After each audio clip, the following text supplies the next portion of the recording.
MG Mahesh ಅವರೇ ಅವತ್ತೇ ಒಮ್ಮೆ ಧ್ವನಿ ಎತ್ತಿದ್ರು 1 ವರ್ಷದ ಹಿಂದೆ ಈ ವಿಚಾರಕ್ಕೆ ಸಂಬಂಧಪಟ್ಟ ಹಾಗೆ.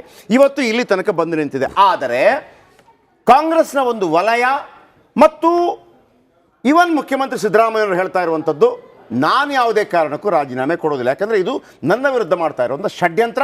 ಜೊತೆಗೆ ಯಡಿಯೂರಪ್ಪನವರ ವಿಚಾರವನ್ನು ಇದಕ್ಕೆ ತಾಳೆ ಹಾಕೋದಿಲ್ಲ, ಯಾಕಂದರೆ ಯಡಿಯೂರಪ್ಪನ ವಿಚಾರದಲ್ಲಿ ಹೈಕಮಾಂಡೇ ಅವರ ವಿರುದ್ಧ ನಿಂತಿತ್ತು, ಯಡಿಯೂರಪ್ಪನ ವಿರುದ್ಧ. ಈಗ ಹಂಗಲ್ಲ, ಇಡೀ ಹೈಕಮಾಂಡ್ ಸಿದ್ದರಾಮಯ್ಯನ ಪರ ನಿಂತಿದೆ, ಕ್ಯಾಬಿನೆಟ್ ನಿಂತಿದೆ, DK ಶಿವಕುಮಾರ್ ನಿಂತಿದ್ದಾರೆ, ಶಾಸಕರು ನಿಂತಿದ್ದಾರೆ, ಅವರ ಜನ ನಿಂತಿದ್ದಾರೆ. ಏನು ಮಾಡ್ತೀರಿ ಈಗ? ತಲೆ ಮೇಲೆ ಹಾಕಿದ ನೀರು ಕಾಲ್ಗೆ ಬರಲೇಬೇಕು ಅನ್ನೋಂಥ ರೀತಿಯಲ್ಲಿ ಏನು ಅನ್ಯಾಯ ಮಾಡಿದ್ದಾರೆ ಸಿದ್ದರಾಮಯ್ಯನವರು.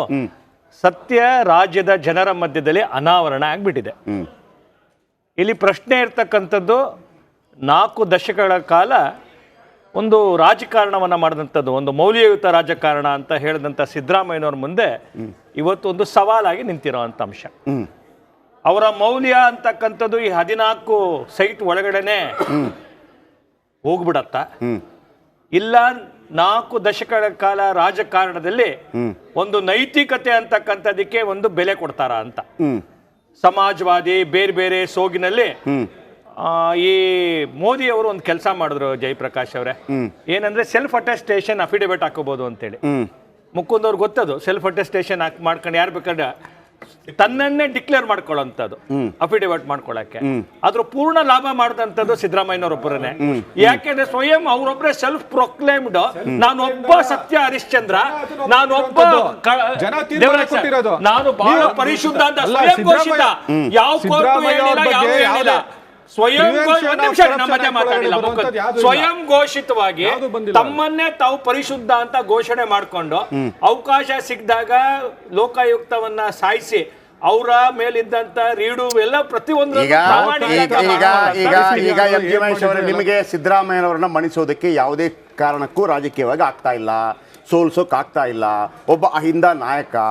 ನೀವು ವಾಮ ಮಾರ್ಗದಿಂದ ಅವರ ಹೆಂಡತಿಗೆ ಅಥವಾ ಅವರ ಭಾವಮೈದಾನ ಏನು ತಪ್ಪು ಮಾಡಿದರೆ ಶಿಕ್ಷೆ ಕೊಟ್ಕೊಳ್ಳಿ. ಆದರೆ ಸಿದ್ದರಾಮಯ್ಯನವರನ್ನ ಅದಕ್ಕೆ ಸಿಲುಕಿಸಿ ನಿಮಗೆ ಒಟ್ಟಾರೆಯಾಗಿ ಸದೃಢವಾಗಿರುವಂಥ ಕಾಂಗ್ರೆಸ್ ಸರ್ಕಾರವನ್ನು ಅಲ್ಲಿ ನೀವು ಅಸ್ಥಿರಗೊಳಿಸಬೇಕಾಗಿದೆ. ಇದೇ ನಿಮ್ಮ ಉದ್ದೇಶ ಅನ್ನುವಂಥ ಆರೋಪ ಅಲ್ಲ. ಒಂದು ಮಾತು ಹೇಳ್ತೀನಿ ಜಯಪ್ರಕಾಶ್ ಅವರೇ, ನಾನು ಏನು ಮೇ 8ನೇ ತಾರೀಕು 2023ನೇ ಇಸ್ವಿಲ್ ನಾನೇನು ಮೊದಲ ಪತ್ರಿಕಾಗೋಷ್ಠಿ ಮಾಡಿದ್ದೆ, ಅವತ್ತಿನ ದಿನ ಸಿದ್ದರಾಮಯ್ಯನವರು ನಿಜವಾಗ್ಲು ಅವರು ಪ್ರಾಮಾಣಿಕರಾಗಿದ್ರೆ ಈ ನಿವೇಶನವನ್ನ ವಾಪಸ್ ಕೊಡ್ತಿದ್ರು. ಅಧಿಕಾರಿಗಳು ತಪ್ಪು ಮಾಡಿದ್ದಾರೆ, ಅಧಿಕಾರಿಗಳು ಅದನ್ನ ಡ್ಯೂ ಪ್ರೊಸೀಜರ್ ಅನ್ನ ಕ್ಯಾರಿ ಮಾಡಿಲ್ಲ. ನಾನು ಒಬ್ಬ 4 ದಶಕಗಳ ಕಾಲ ಸಾರ್ವಜನಿಕ ಜೀವನ ಮಾಡಿದಂಥವನು, ಒಬ್ಬ ವಿರೋಧ ಪಕ್ಷದ ನಾಯಕನಾಗಿ ಉಪಮುಖ್ಯಮಂತ್ರಿ ಆಗಿ ಮುಖ್ಯಮಂತ್ರಿ ಮಾಡಿದಂಥವನು, ಅಧಿಕಾರಿಗಳು ತಪ್ಪು ಮಾಡಿದ್ರೆ ಇದನ್ನ ವಾಪಸ್ ತಗೊಂಡೋಗ್ರಿ ಅಂತೇಳಿ ಅವ್ರದೇ ದಾಖಲೆ ಕಳಿಸ್ತಿದ್ರು. ಎಲ್ಲಿ ಹೇಳಿದ್ರು ಅವರು? ಈ ನಿಮಿಷ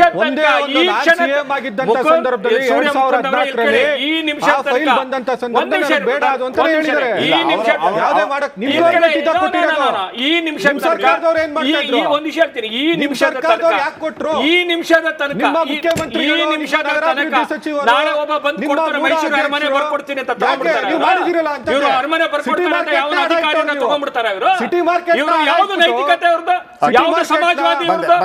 ಅಲ್ಲ, ಒಂದು ನಿಮಿಷ, ಸಮಾಜವಾದಿಯ ಮುಖವಾಡ ಹಾಕೊಂಡು ಎಷ್ಟು ದಿನ ರಾಜ್ಯ ಜನರನ್ನ ಮೋಸ ಮಾಡೋದು? ಎಷ್ಟು ದಿನ ಜನ ಇನ್ನೂ ಮೋಸ ಆಗೋದಿಲ್ಲ? ಜನ ಇವತ್ತು ಅರ್ಥ ಮಾಡ್ಕೊಂಡಿದ್ದಾರೆ ಸಿದ್ದರಾಮಯ್ಯನವರ ಗೋಮುಖತನವನ್ನ, ಇನ್ನೊಂದು ವೇಷವನ್ನ, ಇನ್ನೊಂದು ಮುಖವನ್ನ ಜನರಿಗೆ ಅನಾವರಣ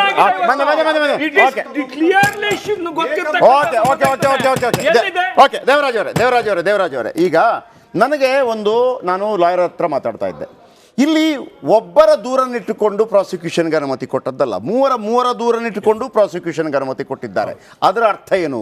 ಒಬ್ಬರು ಒಂದೊಂದು ವಾದ ಮಾಡ್ತಾ ಇದ್ದಾರೆ. ಸ್ನೇಹಮಯಿ ಕೃಷ್ಣ ಒಂದು ವಾದ ಮಾಡ್ತಾರೆ. ನಾನು ಸ್ನೇಹಮಯಿ ಕೃಷ್ಣ ಮತ್ತು TJ ಅಬ್ರಾಮ್ ಅವರ ಕೇಸ್ಗಳನ್ನು ನೋಡಿದೆ. ಅವರು ಇದಲ್ಲ ಅದು ಅಂತಾರೆ, ಅದಲ್ಲ. ನಿಮ್ಮಲ್ಲೇ ಇಷ್ಟು, ಈ ಮೂವರಲ್ಲೇ ಇಷ್ಟು ಕನ್ಫ್ಯೂಷನ್, ಗೊಂದಲಗಳಿದ್ದಾಗ, ಆಮೇಲೆ ಡೈರೆಕ್ಟ್ ಪಾತ್ರಗಳು ಎಲ್ಲೂ ಕೂಡ CMದು ಕಾಣದೇ ಇದ್ದಾಗ, ಡೈರೆಕ್ಟ್ ಪಾತ್ರ ನಾನು ಹೇಳಿದ್ದು, ನೀವೇನಿದ್ರು ಕೂಡ ಅಲ್ಲಿ ಅಧಿಕಾರ ದುರುಪಯೋಗ ಪಡಿಸಿದ್ರು, ಒತ್ತಡ ಹಾಕಿದ್ರು ಅಂತಂದ್ರೂ ಕೂಡ ನೀವು ಅದಕ್ಕೆ ದಾಖಲೆಯನ್ನು ತೋರಿಸಬೇಕಾಗತ್ತೆ. ಅಲ್ಲಿ ಇಲ್ಲದೇ ಇದ್ದಾಗ ಇದು ಎಲ್ಲಿ ತನಕ ಬಂದು ನಿಲ್ಲುತ್ತೆ? ಇದು ಕೇವಲ ಒಂದು ಅಂದರೆ ಆ ರೀತಿ ಆಗುವಂಥ ಸಾಧ್ಯತೆ ಕಂಡು ಬರ್ತಾ ಇದೆಯಲ್ಲ. ಅಸಾಸೇಷನ್ ಮಾಡುವಂತ ಪ್ರಶ್ನೆ ಇದರಲ್ಲಿ ಬರೋದಿಲ್ಲ. ನೇರವಾಗಿ ಮಾನ್ಯ ಮುಖ್ಯಮಂತ್ರಿಗಳು ಈ ಹಗರಣದಲ್ಲಿ ತಮ್ಮನ್ನು ತಾವೇ ಸಿಲುಕಿಸ್ಕೊಂಡಿದ್ದಾರೆ. ಮಾಡ್ತಾರೆ. ಯಾಕೆಂತಾರೆ ಮೊದಲನೇ ದಿವಸದಿಂದನೂ ಇಲ್ಲಿವರೆಗೂ ಲೆಕ್ಕ ಹಾಕೊಂಡ್ ಬಂದ್ರೆ 92ರಲ್ಲಿ ಏನು ಪ್ರೈಮರಿ ನೋಟಿಫಿಕೇಶನ್ ಆಗುತ್ತೆ, 97ರಲ್ಲಿ ಫೈನಲ್ ನೋಟಿಫಿಕೇಶನ್ ಆಗುತ್ತೆ. ಫೈನಲ್ ನೋಟಿಫಿಕೇಶನ್ ಆಗಿ ಒಂದ್ ಹೇಳ್ತೀನಿ ಸರ್, ಇದ್ರ ಈ ಎಲ್ಲ ದೇವರಾಜ್ ಅವರು ಕ್ಲಾರಿಟಿ ಕೊಟ್ಟಂಗಿದೆಯಲ್ಲ ಈ ವಿಚಾರದ ಬಗ್ಗೆ, ಈ ದೂರದಾರರು ಕೂಡ ಇಷ್ಟು ಕ್ಲಾರಿಟಿ ಕೊಡ್ತಾ ಇಲ್ಲ. ಅವತ್ತಿಂದ ನಾನು ಹೇಳ್ತಾ ಇದ್ದೀನಿ ದೇವ್ರ, ಅದನ್ನೊಂದು ನಾನು ಪ್ರಶಂಸೆ ವ್ಯಕ್ತಪಡಿಸಬೇಕು. 97 ಫೈನಲ್ ನೋಟಿಫಿಕೇಶನ್ ಆಗಿ 16/2 ಆಗಿ ಅವಾರ್ಡ್ ಅಮೌಂಟ್ ಕೋರ್ಟಲ್ ರಿಸರ್ವ್ ಆದ್ಮೇಲೂ ಸಹ ಡಿನೋಟಿಫೈ ಮಾಡ್ತಾರೆ ಅಂತಂದ್ರೆ ಆ ಸಂದರ್ಭದಲ್ಲಿ ಉಪಮುಖ್ಯಮಂತ್ರಿಗಳು ಮಾನ್ಯ ಸಿದ್ದರಾಮಣ್ಣ ಅವರು, ಮೈಸೂರಿನ ಇನ್ಚಾರ್ಜ್ ಉಪಮುಖ್ಯಮಂತ್ರಿಗಳು ಮರೆಯೋಗಿಲ್ಲ ಇದನ್ನ. ಅವರ ಒಂದು ಉಪಮುಖ್ಯಮಂತ್ರಿಗಳ ಅವಧಿಯಲ್ಲೇ ಮತ್ತೆ ಅದು ಡಿನೋಟಿಫೈ ಆಗುತ್ತೆ. ಡಿನೋಟಿಫೈ ಆದಂತ ಸಂದರ್ಭದಲ್ಲಿ ಆ ಲಾಲೆ ನಿವೇಶನಗಳನ್ನ ನಿರ್ಮಾಣ ಮಾಡಿರ್ತಾರೆ, ಕೆಲಸ ಆಗಿರುತ್ತೆ. ಸರ್ ಇವತ್ತು ನನಗೆ ಹೊಸ ದಾಖಲೆ ಸಿಕ್ತು, ಬಿಲ್ಗಳು ಪಾಸ್ ಆಗಿದೆ. ಆ ಒಂದು ಅಕ್ವೈರ್ಡ್ ಲ್ಯಾಂಡ್ ಇದೆಯಲ್ಲ, ಲೇಔಟ್ ಮಾಡಿ ಉದ್ಯಾನವನವನ್ನು ಮಾಡಿ ಅದಕ್ಕೆ ಬಿಲ್ ತಗೊಂಡಿದ್ದಾರೆ ಕಾಂಟ್ರಾಕ್ಟ್ಗಳು. ಅಂತ ಜಮೀನನ್ನ ನೀವು ಕಂಪ್ಲೀಟ್ ಮಾಡ್ತೀನಿ, please let me complete. So ಇದಾದ ನಂತರ 2004ರಲ್ಲಿ ಇದು ಅಗ್ರಿಕಲ್ಚರ್ ಲ್ಯಾಂಡ್ ಅಂತ ಹೇಳಿ ನೀವು ಹೆಂಗೆ ರಿಜಿಸ್ಟರ್ ಮಾಡ್ಕೊಂತೀರಿ? ಲ್ಯಾಂಡ್ ನಿಮ್ದು ಅಲ್ವೇ ಇಲ್ಲ ಸರ್ ಅದು. ಆ ಲ್ಯಾಂಡ್ ಅನ್ನು ನೀವು ತಗೋಬೇಕು ಅನ್ನೋಗಿದ್ರೆ, ಡಿನೋಟಿಫೈ ಆಗಿತ್ತು ಅನ್ನೋಗಿದ್ರೆ ನೀವೇನ್ ಮಾಡ್ಬೇಕಾಯ್ತು? ಸಿವಿಲ್ ಕೋರ್ಟ್ ಹೋಗಿ ಅದನ್ನ ಪೊಸಿಷನ್ ತಗೋಬೇಕಾಗಿತ್ತು. ಪೊಸಿಷನ್ ಇದ್ದಿದ್ದು ಮೂಡಾದಲ್ಲಿ ಪೊಸಿಷನ್ ಇದ್ದಂತ ಲ್ಯಾಂಡ್ ಅನ್ನ ನೀವ್ ಹೇಗೆ ತಗೊಳ್ಳಿಕ್ಕೆ ಸಾಧ್ಯ ಆಯ್ತು? ಈಗ ಅದಕ್ಕೆ ಆ ಭೂಮಿಯನ್ನ ಕೃಷಿ ಭೂಮಿ ಅಂತ ಬರೆದಿರುವಂತದ್ದು ಅಲ್ಲಿಯ ತಹಶೀಲ್ದಾರ್ ಮತ್ತು ಜಿಲ್ಲಾಧಿಕಾರಿಗಳು. ನೀವೀಗ ಹೆಂಗ್ ಹೇಳ್ತೀರಿ ಸಿದ್ದರಾಮಯ್ಯನವರ ಪ್ರಭಾವ ಅದರ ಮೇಲೆ ಇತ್ತು ಅಂತ ಹೇಳಿ? ಅವರೇ ಅಲ್ಲಿನ incharge minister, district incharge minister Siddaramaiah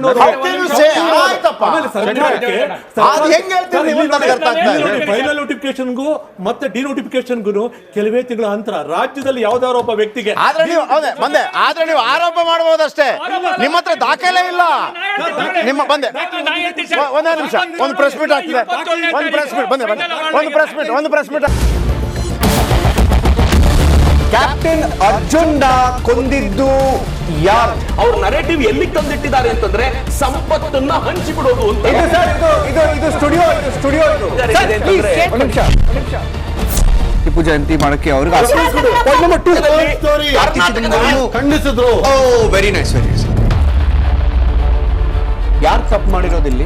ಓಲೈಕೆ ಹೇಳಿಕೆ ಇದು ಅಂತ ಹೇಳಿ ಯಾಕೆ ಪರಿಗಣಿಸಬಾರದು? I.N.I.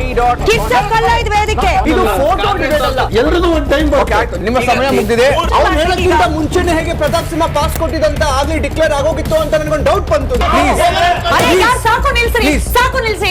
ಕೆಟ್ಟ ಪದ ಬಳಕೆ ಕಾಂಪಿಟೇಷನ್ ಇಟ್ಟಿಲ್ಲ ನಾವಿಲ್ಲಿ.